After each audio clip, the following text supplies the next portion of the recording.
Un peu plus fort, comme à Toulouse. Bonjour. C'est much better, comme on dit. Alors hier, effectivement, j'ai eu le mandat de prêcher 3 fois 1 heure. Et je me suis un peu fatigué ce matin. Alors si je m'endors avant vous, faites-le moi savoir, s'il vous plaît.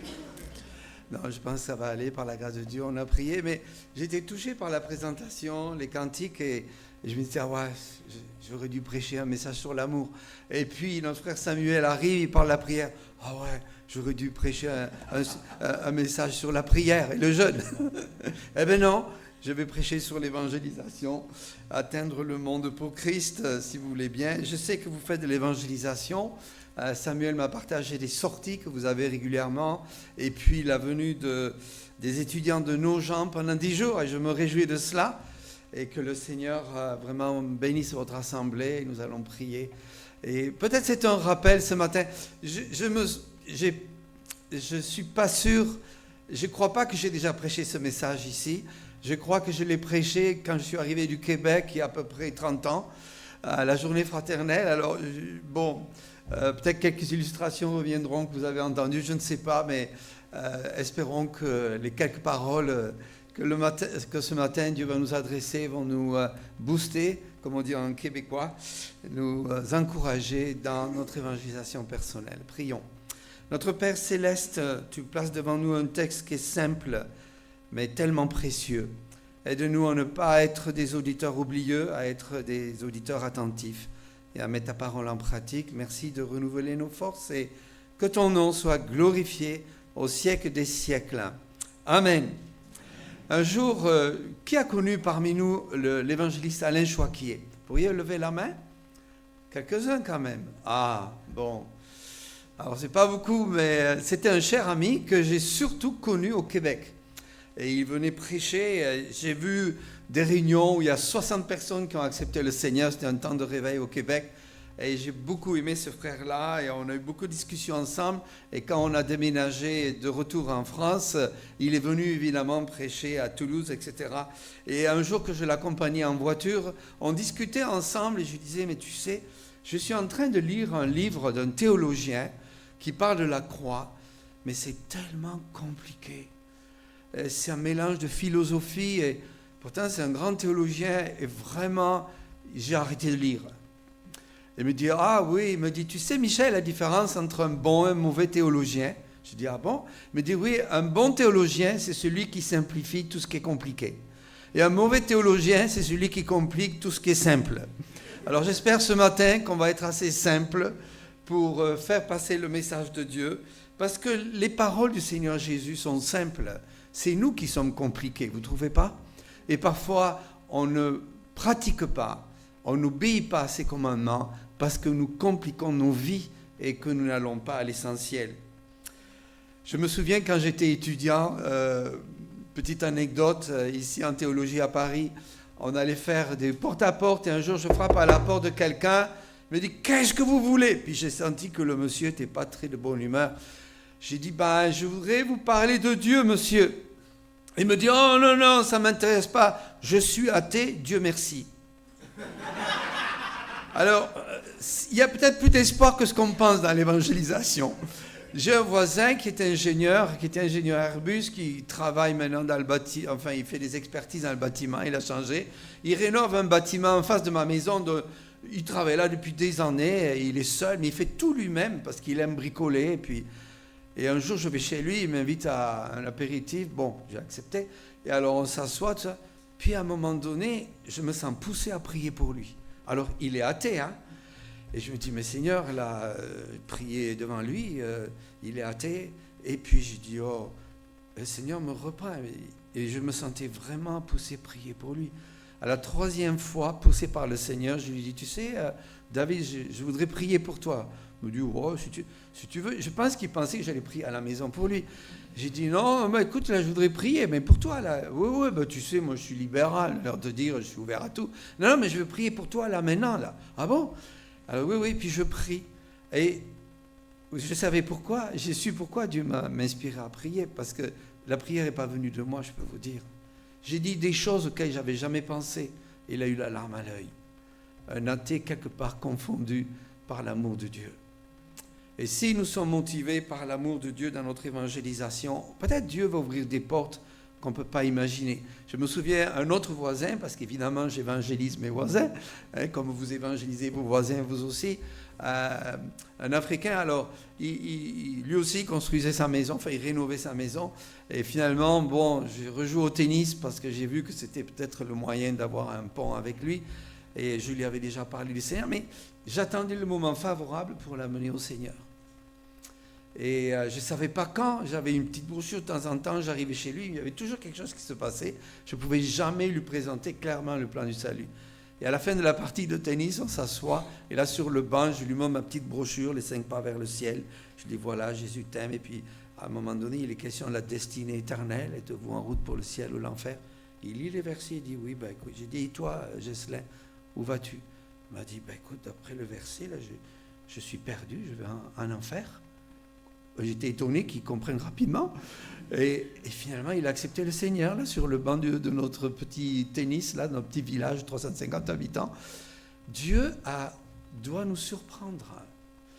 Et un jour, j'étais très surpris, je vais vous dire de la manière suivante, c'est que j'étais invité à prêcher dans une conférence missionnaire aux États-Unis, une grande église qui nous soutenait, alors qu'on était pasteur à Québec, missionnaire pasteur.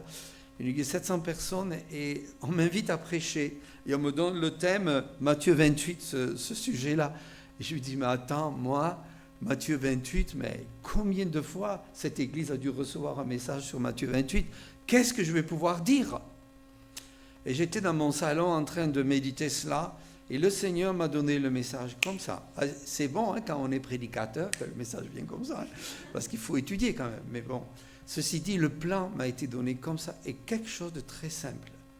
Et ce matin, ce que vous allez entendre, en fait, c'est très simple.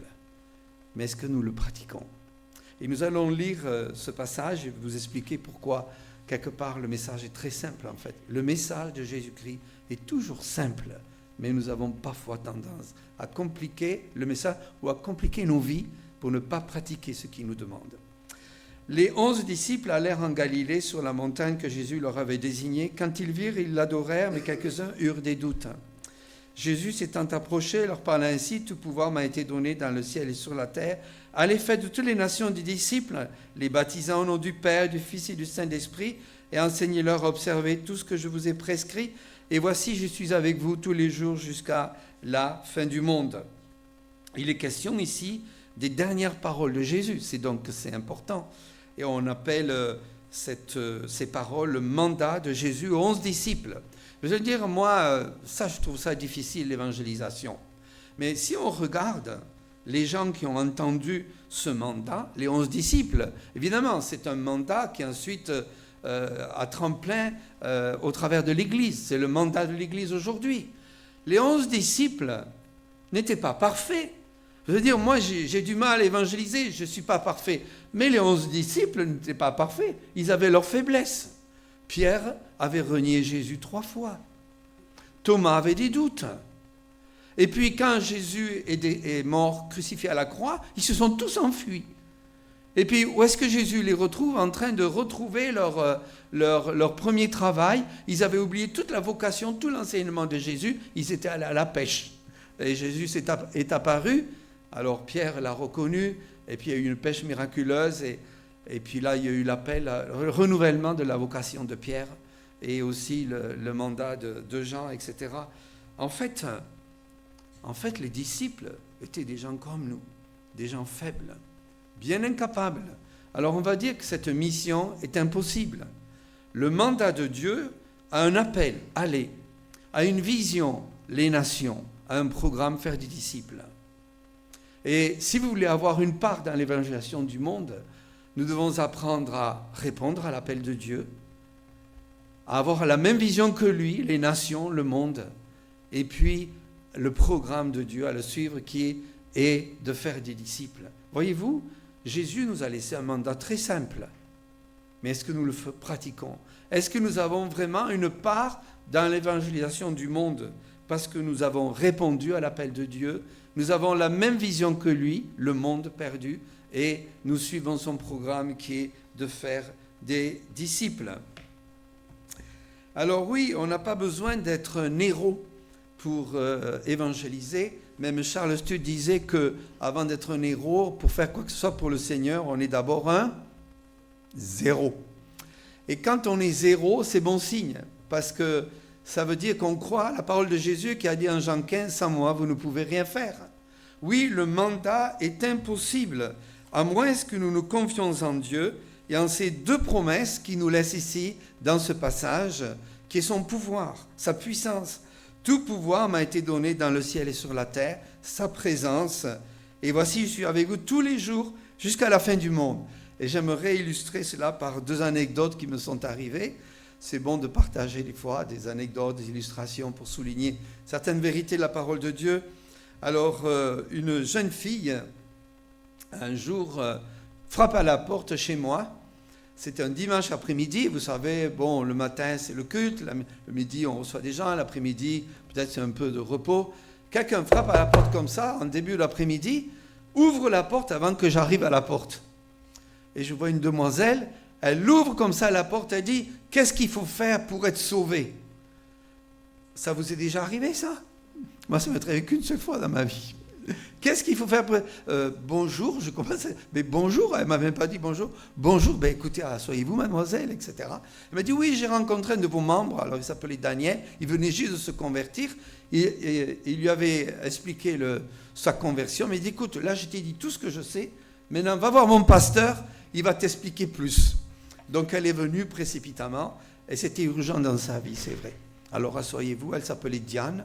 Bon, vous ne la connaissez pas, je peux donner son prénom. Et elle s'assoit, et puis on commence à lui parler du Seigneur. Et là, on sent vraiment une présence.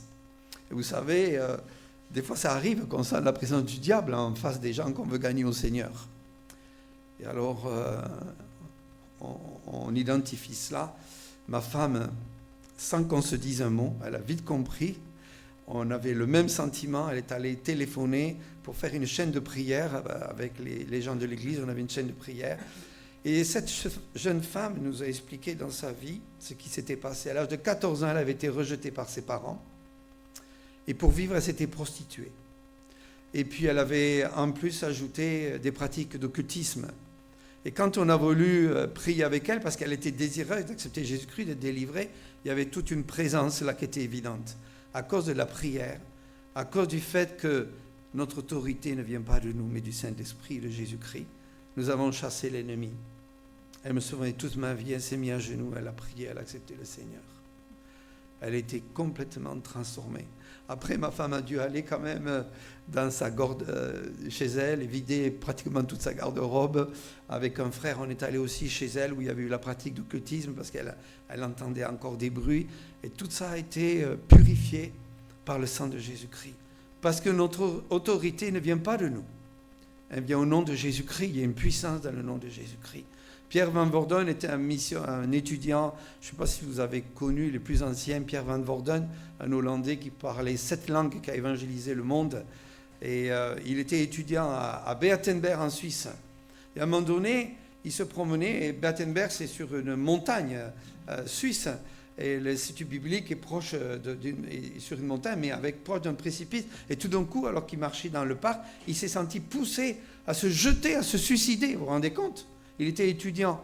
Et là, il s'est souvenu que sa mère, lorsque les bombardements allemands se faisaient en Hollande, qu'elle priait au nom du sang de Jésus. Il descendait de la cave, il priait. Il a prié au nom du sang de Jésus. Et là, il était libéré. Et en remontant vers l'école, il y a un jeune homme qui, d'habitude, n'était pas très bavard, passait beaucoup de temps dans sa chambre, se demandait qu'est-ce qu'il faisait.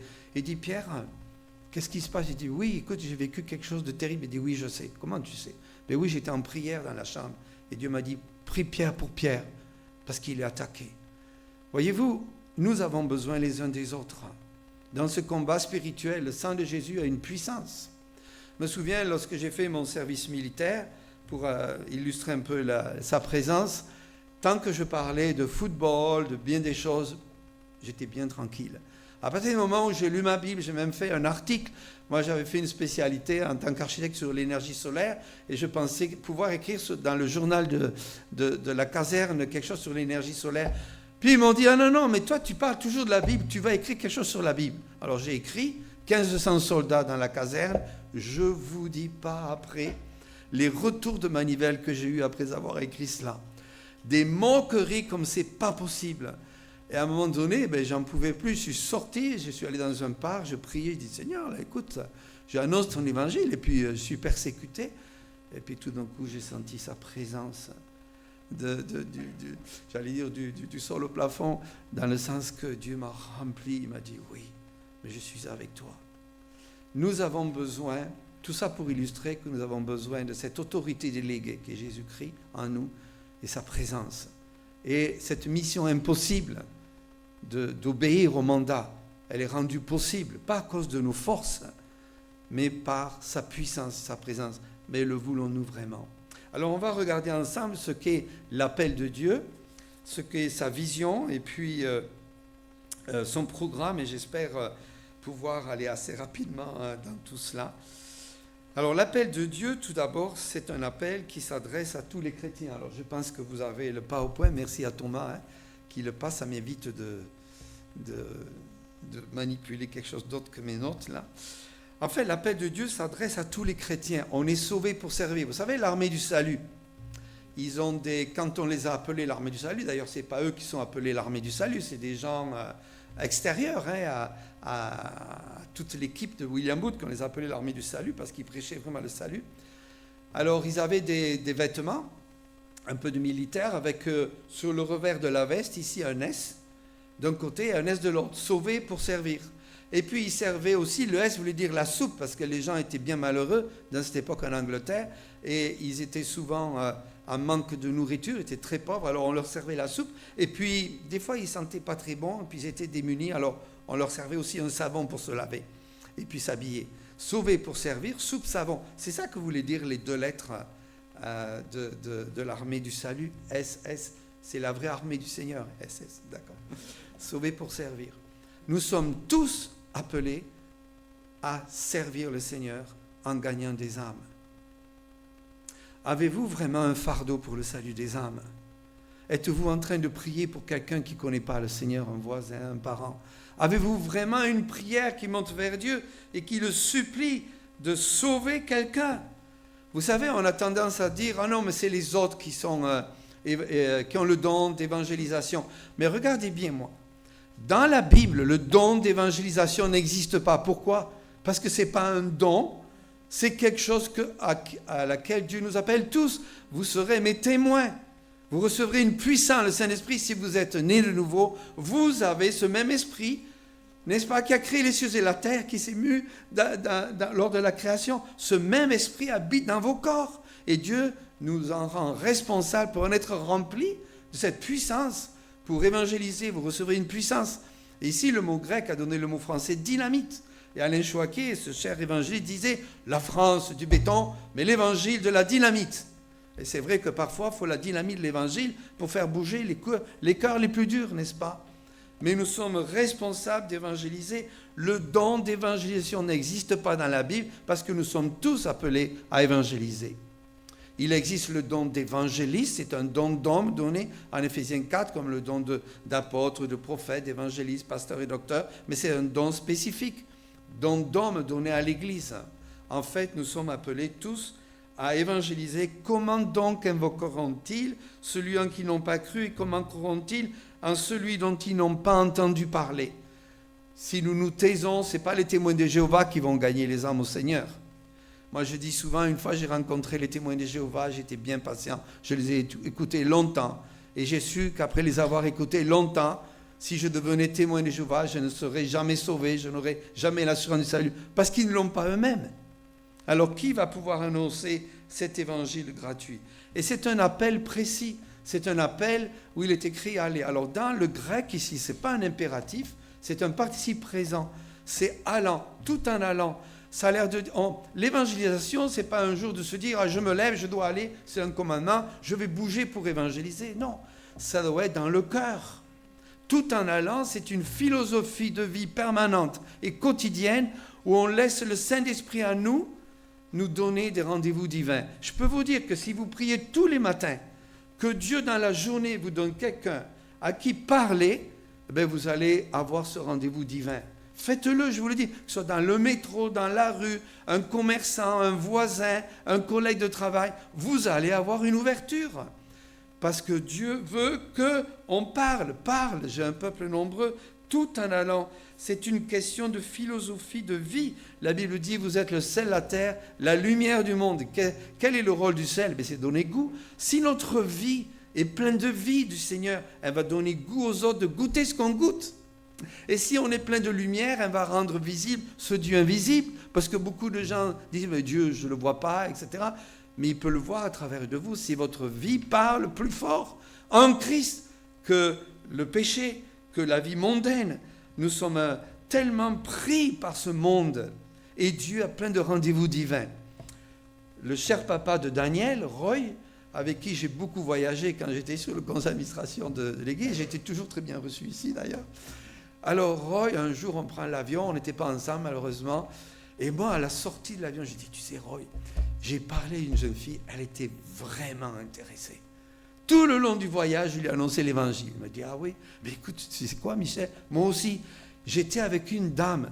Tout le long du voyage, j'ai pu lui parler du Seigneur. On se regarde, on remercie le Seigneur de cette joie qu'il nous a donnée, et tout d'un coup, on réalise que cette jeune fille, cette dame, c'était mère et fille. Elles nous ont salués. Ah bon? Alors j'ai dit, ah bon? Oui, puis on a parlé librement. Oui, je suis la maman. Ah mais vous savez, on vous a parlé. Oui. C'est rendez-vous divin. Si on avait été ensemble avec Roy, peut-être on n'aurait pas pu avoir ces rendez-vous divins. Un jour, j'étais dans l'avion entre Amsterdam et Montréal. J'allais au Canada, vous en doutez. Et alors, je parle à un monsieur tout le long du voyage. Et puis, un monsieur, c'était un Américain, je lui ai parlé du Seigneur, je vous assure, ça dure combien de temps? Vous savez, un voyage entre Amsterdam et Montréal? 6 heures. On a parlé. Et des années plus tard, par un hasard, mais rarissime, vous vous rendez compte combien de fois je suis allé à Atlanta dans ma vie? 2 fois. Je sors de l'avion, je vois un monsieur, je me dis, mais ça, je le connais, ce monsieur. Et il me regarde. Bon. Finalement, on se retrouve aux toilettes. Et on se regarde. J'ai dit, mais je vous connais. Il me dit, oui, monsieur. Vous n'êtes pas le pasteur là, qui m'avait parlé lors du voyage. Mais vous vous rendez compte le hasard? Et je me dis, ça, c'est un rendez-vous divin. C'est un clin d'œil du Seigneur. Jette ton pain sur la surface des eaux, car un jour tu le retrouveras. Et c'est un appel qui demande une réponse. Jésus appelait Simon et son frère André, « Suivez-moi, je vous ferai pêcheurs d'hommes. » Aussitôt, ils laissèrent les filets et le suivirent. Nous sommes aussi appelés à suivre Jésus. Et si on répond à son appel, Dieu va faire de nous des pêcheurs d'hommes. Dieu veut faire de vous des grands pêcheurs. Enfin, dans le bon sens, vous avez compris. Est-ce que vous êtes des pêcheurs d'hommes? Est-ce que vous y pensez dans la journée, dans la semaine? Est-ce que c'est ça qui vous motive dans votre vie? Parce que vous savez, comme disait William Booth, le fondateur de l'armée du salut, nous n'avons qu'une seule vie à vivre. Pour qui, pourquoi allons-nous vivre? Vivre pour Jésus-Christ, c'est le suivre, et si on le suit, il veut faire de nous des gagneurs d'âme. En Roumanie, il y avait une dame qui allait mourir, qui était très vieille, et qui n'avait jamais amené une âme au Seigneur. Et elle priait Dieu, dit, Seigneur, permets que quand j'entre au ciel, je puisse amener quelqu'un au ciel, que je puisse dire, voilà, j'ai pu témoigner, tu m'as utilisé, parce que bien sûr, c'est Dieu qui sauve, c'est pas nous, etc. Et il y a un monsieur qui est allé la voir, un athée communiste, qui est allé la voir dans son village par un hasard encore de circonstances. Cette dame, remplie d'amour de Dieu, a amené cette communiste athée au Seigneur, qui n'était autre que Van Brandt, qui est devenu le pasteur Van Brandt, qui a passé 14 ans en prison à cause de sa foi, qui a fondé la Voie des Martyrs, l'église du silence. Et j'ai assisté même ici à Paris à une conférence où un homme s'est levé et il a dit, j'ai su rester 40 ans en Sibérie à cause de ma foi. Il avait réussi à survivre. Et vous savez, quand on entend ça, ce genre de témoignage, on se sent vraiment très petit. Très petit. Des gens souffrent à cause de leur foi. Et nous sommes dans un confort tel qu'on oublie la pensée de l'éternité et le salut des âmes. Nous sommes, je vais vous dire un mot de Spurgeon. Spurgeon avait toujours des mots assez pertinent. Spurgeon un jour a dit, chaque chrétien est un missionnaire ou il est un imposteur. Waouh, ça fait réfléchir cela. On se dit chrétien, mais jusqu'à quel point on vit les exigences de Dieu. Alors évidemment, c'est une exigence, l'évangélisation, qui a un prix à payer. S'ils m'ont haï, sachez qu'ils vous haïront. On va être persécuté. Moi, je me souviens, jeune étudiant, j'allais sur le plateau Beaubourg avec un sketchboard où on dessinait avec un ami qui s'appelait Hubert. On faisait des dessins. C'était une méthode anglaise qui venait d'Angleterre pour évangéliser rapidement à la sortie du métro, dans des endroits. Des fois, il y avait 10 personnes, des fois, il y avait 100, 200 personnes. Et un jour, quelqu'un nous a renversé le tableau, toutes les peintures. Il a hurlé contre nous, vous êtes une secte, etc. Oh là là, on se faisait tout petit. Et puis, la foule s'approche et finalement, il y a un autre qui commence à se disputer avec le premier qui s'était disputé avec nous. Et nous, on a pris nos clics et nos claques, tout simplement, on est parti. Et c'était la façon vers laquelle Dieu nous a délivré la situation. Je me dis, mais le Seigneur, il sortait de la foule un peu comme ça, peut-être, parce qu'on cherchait à le tuer, mais ce n'était pas son heure, et Dieu ne l'a pas permis. Alors, est-ce que nous sommes prêts à évangéliser? Pour Gospel 2010, j'étais là avec l'Église de Nations, et on était 120, on chantait. À un moment donné, je parle à quelqu'un, et c'était un musulman, et il était un peu agressif. Il me dit, mais pourquoi vous croyez que la Bible est inspiré de Dieu? Et je le regarde et je dis, mais vous croyez vous aussi que le Coran est inspiré de Dieu? Et vous savez ce qu'il a fait? Il m'a donné une grande gifle. Boum! Et j'avais une paix mais totale. Et il est parti. Il a fait son travail, mais moi j'ai fait le mien. Hein? Et un copain m'a dit, t'es chanceux, il t'a donné une gifle, il aurait pu avoir un poignard. Bon, merci Seigneur, il m'a préservé. La vision de Dieu, parlons de la vision de Dieu. La vision de Dieu, c'est toutes les nations. Ce n'est pas notre nombril, ce n'est pas notre ego. Vous recevrez une puissance Saint-Esprit, vous serez mes témoins à Jérusalem, dans la Judée, dans la Samarie, jusqu'aux extrémités de la terre. Et c'est exactement ce que Dieu a accompli dans les actes des apôtres, qu'on devrait appeler les actes du Saint-Esprit. Parce que c'est exactement ce que Dieu a fait dans les actes des apôtres. Il y a eu l'évangélisation à Jérusalem, en Judée à cause de la persécution, Samarie, jusqu'aux extrémités de la terre. Déjà dans l'Ancien Testament, Dieu disait à Israël, vous êtes mes témoins. La vocation d'Israël était déjà de prêcher, d'annoncer qu'on a un seul Dieu unique, alors qu'ils étaient entourés de peuples qui croyaient à des religions polythéistes. Car ma maison sera appelée une maison de prière pour tous les peuples. Si nous plongeons notre cœur dans le cœur de Dieu, nous allons avoir la vision de Dieu. Et la vision de Dieu, c'est le monde. Vous savez, Abbé Simpson, le fondateur de l'Alliance, il était à New York, il avait une grande église. Et puis, il a eu à cœur les immigrés. Et il en a parlé à son église. Et l'église a refusé d'accueillir les immigrés comme ça dans l'église. C'est pour ça qu'il a fondé une église après, et qui a grandi. Et il est sorti de son confort, une grande église, parce qu'il avait à cœur le salut des âmes des immigrés. Quelle place avons-nous pour les immigrés? Quelle place avons-nous pour toute personne, riche et pauvre? Les riches aussi ont besoin de l'évangile, les pauvres aussi. Les estropiés, les malades, les handicapés, les malades mentaux, tout le monde a besoin de l'évangile. Est-ce que nous faisons exception de personne? J'ai fait partie d'une mission, par la grâce de Dieu, qui s'appelle JET, jusqu'aux extrémités de la terre. Enfin, j'étais membre du conseil, tout simplement. Et une fois par an, j'allais à Québec. Alors, j'étais content de revenir à Québec, sauf que c'était en février, il fait plutôt froid. Et en fait, ce frère américain a eu la vision pour amener un réveil au Québec, pour maintenir le réveil au Québec, que le Québec devienne missionnaire. Et chaque année, il a mené une vingtaine de jeunes, des ados entre 15 et 16 ans, oui c'est ça, 15 à 17, 18 ans, dans des pays, mais vraiment qui dépaysaient complètement les jeunes Québécois de leur confort. Parce qu'au Québec, la vie est abondante et facile. Ils revenaient bouleversés. Certains se sont consacrés au Seigneur pour être baptisés, pour s'impliquer dans l'Église. Il y a 100 jeunes qui sont entrés à l'école biblique. 100 jeunes, vous vous rendez compte? Parce que la vision de Dieu, c'est le monde. Ce n'est pas juste notre coin. C'est ainsi que William Carey, ce fondateur de la mission protestante, en 1792 exactement, cordonnier en Angleterre, avait une map monde sur son mur et il priait pour le salut des âmes en Inde. Et Dieu l'a envoyé en Inde. Hudson Taylor priait à genoux sur la carte de la Chine. Et Dieu a envoyé des missionnaires en Chine. Et je vais en parler de Charles Studd en Chine, Inde africaine, Adoniran Johnson, Birmanie, William Booth, dont l'armée du salut s'est répandue dans le monde entier, George Muller, Abbé Simpson, Richard Von Brandt, le frère André, Georges Verver.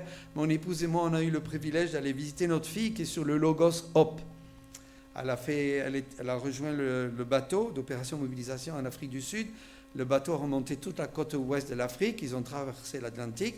Ils sont arrivés dans les Caraïbes. Et là, notre fille nous a dit « Ah, papa et maman, venez me voir. Je vais rester 6 mois de plus. » Elle est tellement contente, épanouie dans le travail qu'elle fait. Donc, elle remplit le 6 mois de plus dans 1 an et demi, dont on a fait à moitié chemin pour aller la voir. Mais Georges Verver était un homme dont le verset préféré était le suivant. Vous savez qu'il est décédé. Il disait que pour lui, il voulait voir la gloire de Dieu dans toutes les nations.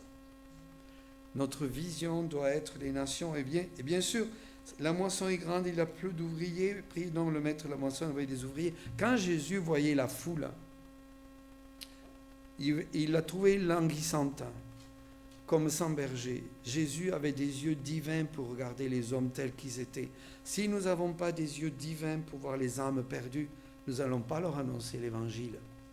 Il ne faut pas attendre que quelqu'un soit dans une détresse extrême, qu'il a peut-être recherche Dieu, mais il y a des gens tout à fait normaux qui ont une vie relativement équilibrée. Ils n'empêchent pas moins que s'ils ne sont pas avec Christ, ils sont perdus.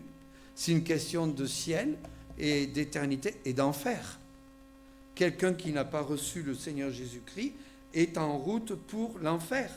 Et c'est ce qu'a poussé Hudson Taylor à aller en Chine, à se faire chinois parmi les Chinois. Et il a prêché à un moment donné, quand il revenait de Chine, il a demandé à Dieu 10 missionnaires pour une année et Dieu leur a envoyé. Et une année, il a prié pour que Dieu envoie 100 missionnaires.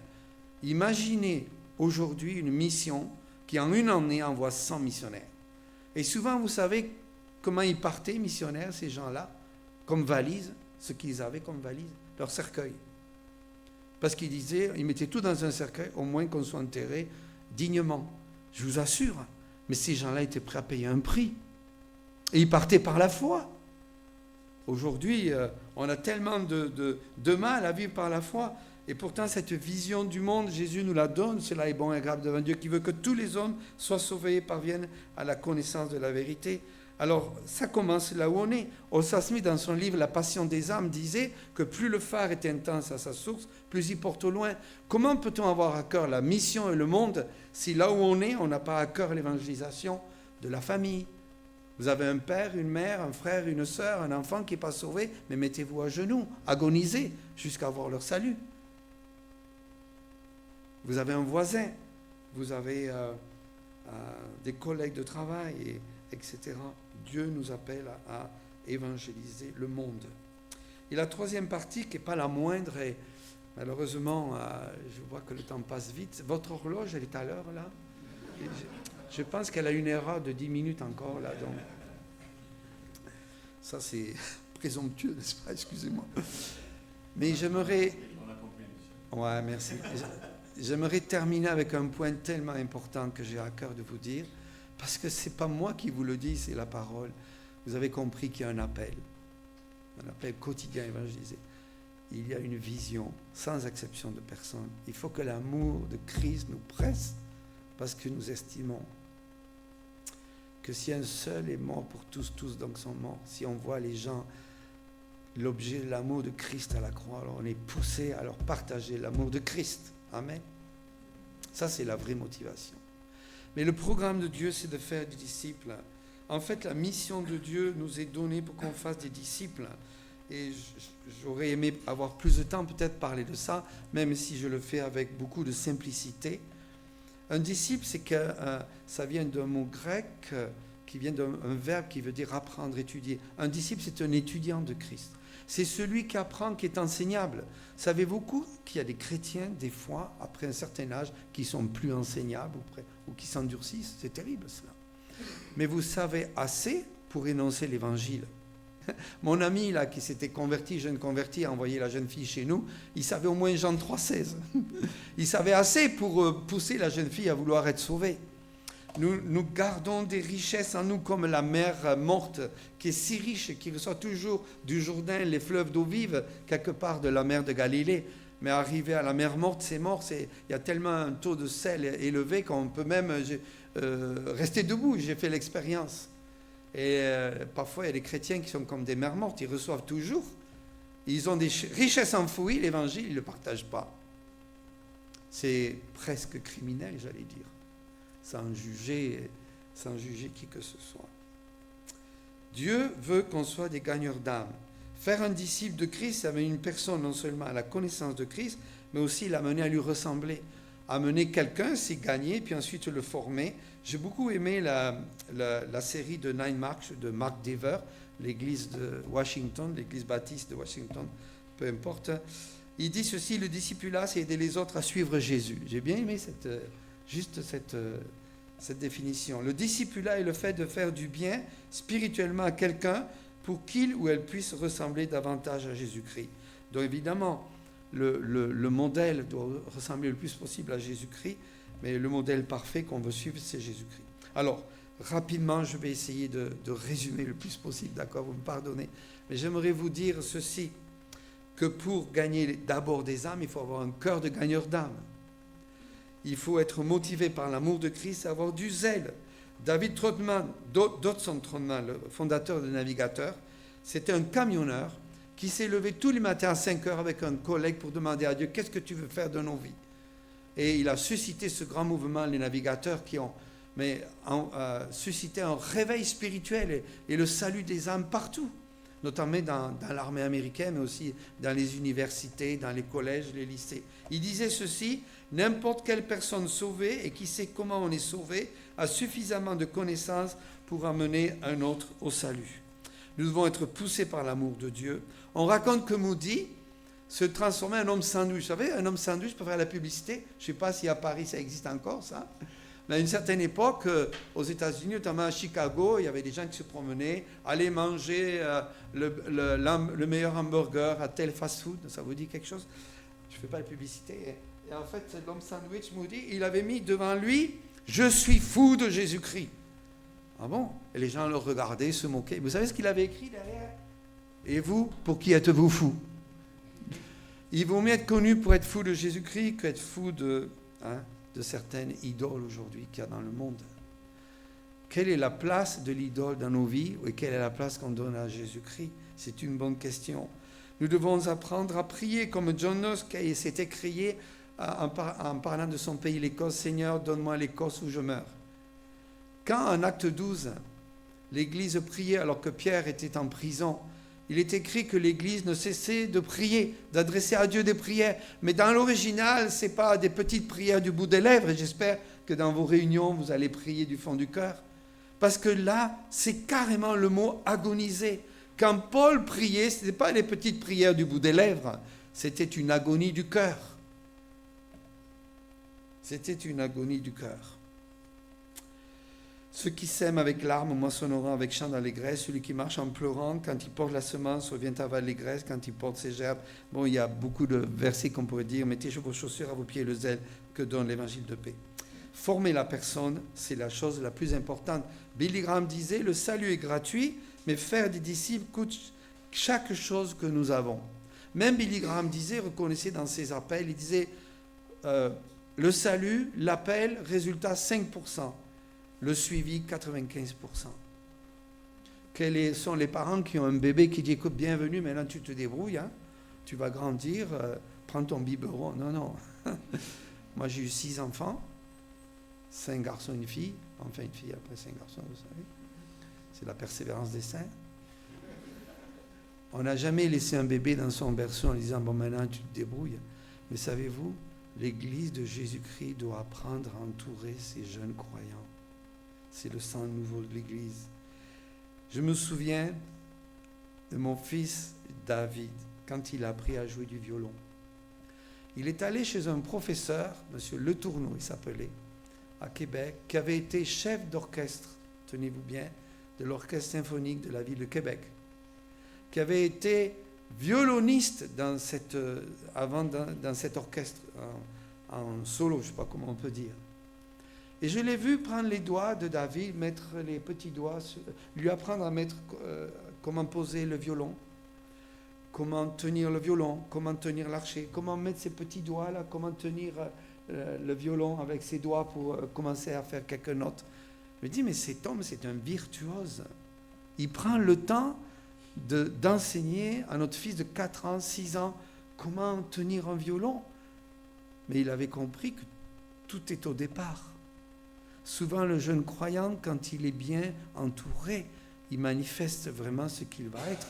Et prions que chacun de nos élèves, étudiants, disciples soient des virtuoses pour le Seigneur, n'est-ce pas? Mais ça vaut la peine de prendre du temps. Ce que nous avons, ce que nous savons, partageons-le. Et il y a 4 choses à partager. Et Dieu voulant, je vais terminer plus tôt que prévu. Je voulais arrêter à 1 heure, mais je vais arrêter dans 2 minutes. Ça vous va? En fait, il y a 4 choses. Et c'est tiré d'un commentateur qui s'appelle William MacDonald. Je pense que Pablo doit le connaître. Il a beaucoup de livres, Pablo, je sais. J'aime beaucoup ce commentateur de la Bible. Et il dit, il y a 4 choses qu'on doit apprendre aux disciples. Je ne parle pas de la multiplication, ce serait trop long après. Il y a 4 choses à apprendre. Savoir prier, savoir communier avec Dieu et les autres, savoir étudier la parole, savoir témoigner. Soyons ambitieux pour que nos jeunes croyants apprennent tout d'abord à savoir prier. Seigneur, enseigne-moi à prier. Le sage s'empare des âmes. Si on veut que le croyant, jeune croyant, croit que la prière va être exaucée, il faut le faire prier. Moi, quand je fais le maître et son disciple, j'ai un post-it et à chaque fin de cours, le jeune croyant me donne ses sujets de prière, je lui donne mes sujets de prière. Et à chaque fois qu'on se rencontre, 1 fois par semaine, on partage nos sujets de prière et on prie et on cumule, on change. Et savez-vous quoi? Ce qui fait la joie du jeune croyant, c'est que Dieu exauce sa prière. Et même quand je donne des sujets, moi, aux jeunes croyants, il est heureux de voir que Dieu a exaucé sa prière pour moi. Alors que je serais plus avancé que... Mais j'ai besoin de la prière des autres aussi. Ça fait partie de l'humilité commune. Et savoir communier avec Dieu, savoir être purifié par le sang de Jésus-Christ, confesser ses péchés, être rempli du Saint-Esprit. Ne vous enivrez pas de vin, c'est la débauche, soyez au contraire rempli d'Esprit. La plénitude du Saint-Esprit n'est pas réservée à des croyants qui ont 10 ans de vie chrétienne, qui ont lu pratiquement toute la Bible. Ça n'a rien à faire avec ça. Laissez-moi vous expliquer cela. C'est trop beau, je trouve. Un autre fils qui apprenait le piano, le violon, vous savez, à la maison, quand ça commence, ça fait beaucoup, beaucoup de bruit. Et les parents doivent être très, très patients. Hein? Et l'élève aussi, on va dire. Le piano, c'est un peu plus facile pour les nôtres. Et puis, j'avais un fils qui jouait, etc. Ma femme était tellement patiente avec chacun de nos enfants pour leur apprendre du piano. Et puis, un jour, il a joué au clair de la lune, mon ami Pierrot. Je lui dis, oh là là, quel progrès! Il est dans la plénitude de sa connaissance. C'est plus les gammes, c'est maintenant mon ami, au clair de la lune. Mais un jour, il a joué Jean-Sébastien Bach, que ma joie demeure, c'était magnifique. Vous voyez, il a joué dans une certaine plénitude de sa connaissance au clair de la lune, et quelques années plus tard, il a joué Jean-Sébastien Bach. Dans la vie chrétienne, nous n'avons pas toute la connaissance, mais Dieu est assez gracieux pour nous. On a toute une liste peut-être des choses où on veut grandir, évoluer, être transformé. Mais là où on est, Dieu veut nous remplir du Saint-Esprit. Si vous êtes dans les premières gammes du piano, mais vous le faites juste, Dieu prend plaisir à ça. Et prenez plaisir à votre marche avec le Seigneur là où vous êtes. Et on n'a pas besoin d'être des virtuoses de la vie chrétienne pour être rempli du Saint-Esprit. C'est juste une question de foi. Demandez, vous recevrez. Lui, le robinet, nous on est la cuvette. Hein, et on dit, Seigneur, remplis-moi. Amen. Et enfin, savoir étudier la parole. Si nous n'avons aucun plan pour étudier la parole, vous savez, quand on n'a pas d'objectif dans la vie, on est certain d'en atteindre aucun. Un jour, vous l'avez connu, Nathanaël, il est venu dans mon bureau, j'ai dit, Nathanaël, tu es ingénieur en aéronautique. J'ai dit, ok, mais dans 10 ans, qu'est-ce que tu auras appris de la Bible? Dans 5 ans, quels sont tes plans pour étudier la Bible? Qu'est-ce que tu veux faire comme ministère? Il était tout étonné. On planifie beaucoup la carrière de certaines personnes. On planifie les études, des curriculums. Mais nous, en tant que croyants, est-ce qu'on a un curriculum de connaissances bibliques? Est-ce qu'on est ambitieux pour dire oui, je vais servir le Seigneur, je vais grandir, et pourquoi pas aller à l'école biblique un an? Ou des objectifs, bon, au moins lire la Bible, enfin, avoir tout un système de lecture, et puis savoir témoigner, savoir témoigner. J'étais professeur à l'école, à séminaire baptiste à Québec, un certain temps, de l'évangélisation. Et en fait, le cours était réussi s'il y avait 40% de pratique. 60% c'était les textes, mais il n'y avait pas d'unité de valeur s'il n'y avait pas la pratique.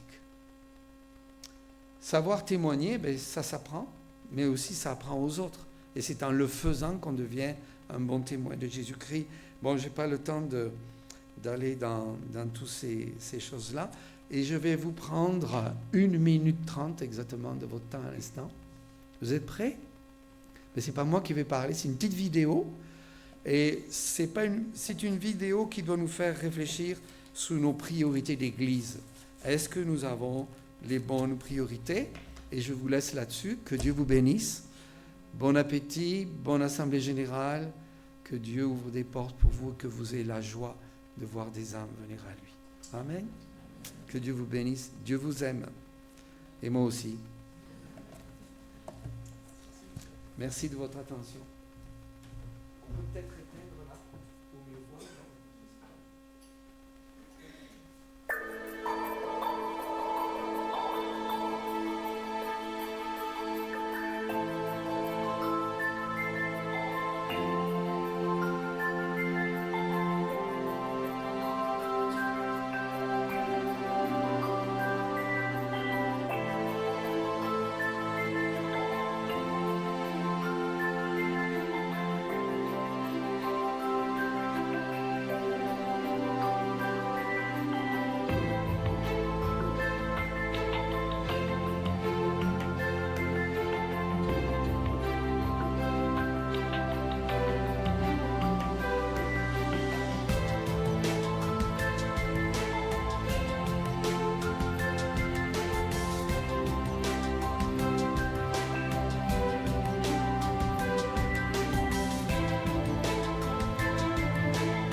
On peut rallumer peut-être les lumières derrière. Merci Michel pour ton message. T'en fais pas pour le temps, on aurait encore pu t'écouter des heures et des heures, tellement ça nous encourage. Et je vais relire encore ces 2 versets qui étaient à la base de ton